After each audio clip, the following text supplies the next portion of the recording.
Hi, I'm Kit from Minor Conflict, and this is Quick Tips. Today, we're doing some quick and dirty plasma. Let's get into it.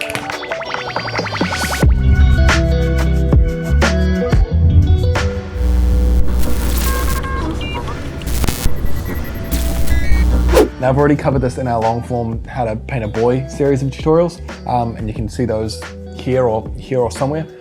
It's a pretty quick and easy method, and it ends up looking pretty good, so we may as well dive straight in. So these are the paints that I'm going to be using today. I'm going for blue because it matches the eye lens color that my boys have, but really you can do this with any color you want to. Just make sure that you pick a wash that's going to match the shade that you're using.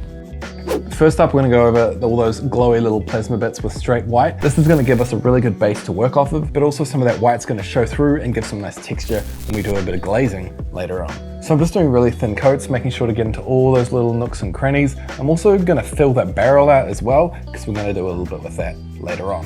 Unfortunately, with the Hellblasters GW left a little pinhole in there. There's not really a lot we can do about that, short of filing some stuff down and gluing some stuff in there, which seems like kind of a nightmare.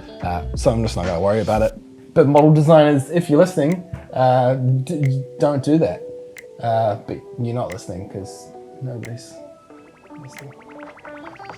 And then once that first coat's done, I'm going to go over with another thin coat just to make sure that it's super matte and white. You should end up with something like this.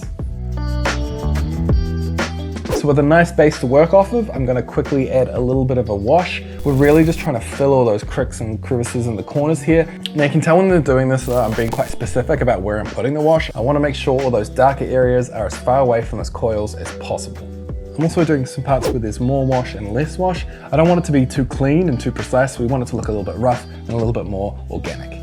And from there, we're going to go on to a glazing. And if you've never made a glaze before, it's really easy. You can use a nice medium, like GW's one, Lamian medium's really, Lamian medium, Jesus, Lamian medium, which is pretty good. But I'm just using water because I'm cheap and lazy.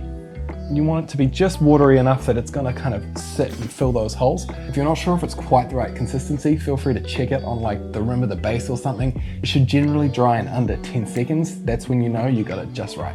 I'm being quite messy with this and like purposefully overfilling some of these areas just to make sure that the pigment's really in there. If you do this, you can always just get any paint off your brush and use it to soak up any excess.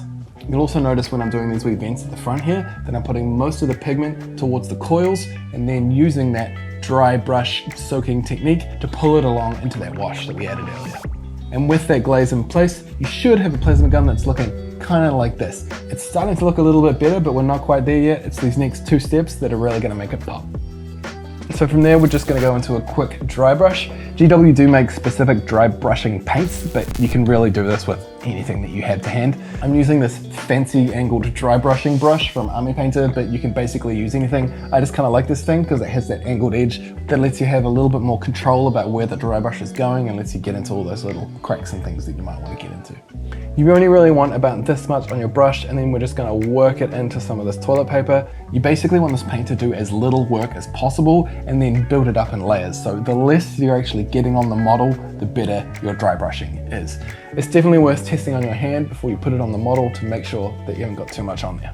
I'm just going to dry brush across the coils and the vents and the little heat sinks and all over this boy. And then once that's done, I'm going to give him one more go, this time with an even whiter white, if that makes sense. So for this one, we're going to really focus on the very tops of those coils and the very tips of those heat sinks, and then probably a little bit on the end of the barrel here as well. And once all that dry brushing's done, you should have something that looks a little bit like this. And with that dry brushing done, I'm going to move on to a little bit of a highlight. You can just use the flat edge rather than the very tip of the bristles and brush it along against those raised edges.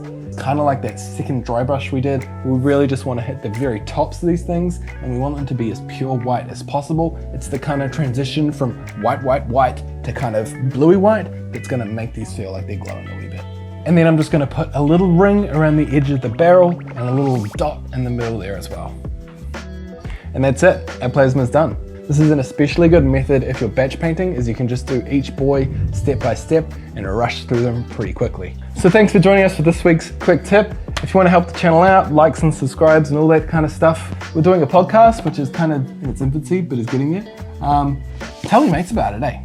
It's kind of the best thing you can do. Anyway, we'll see you next week and get into it.